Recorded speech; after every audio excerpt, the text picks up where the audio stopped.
وائل. تماس للاهلي ضاغط وحسسنا بخطورته، لكن الوقت بيمشي. دقيقه 32 حسام غالي، وائل نجم النجوم النهارده، وائل لوليد، لوائل، ابراهيم سعيد.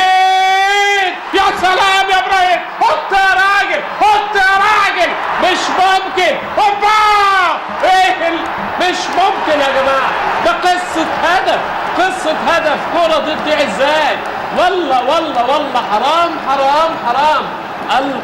العارضه والقائم الشمال يتعاطفوا. ابراهيم سعيد يطلق احدى قذائفه من 30 يارده، لكن العارضه تتعاطف مع الزوابي وتترد تاني لصندي مرتين ويمسك دماغه الراجل وعلى ابراهيم وصندي، وركنيه اخيرا وقع الزوابي.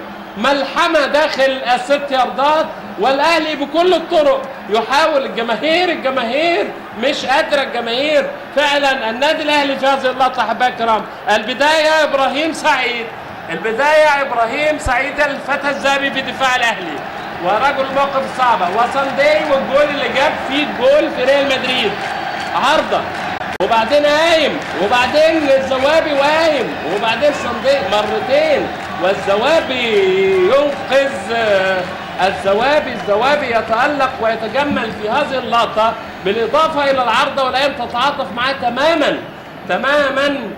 يا لسوء البخت، يا لسوء الحظ في هذه اللقطة. يا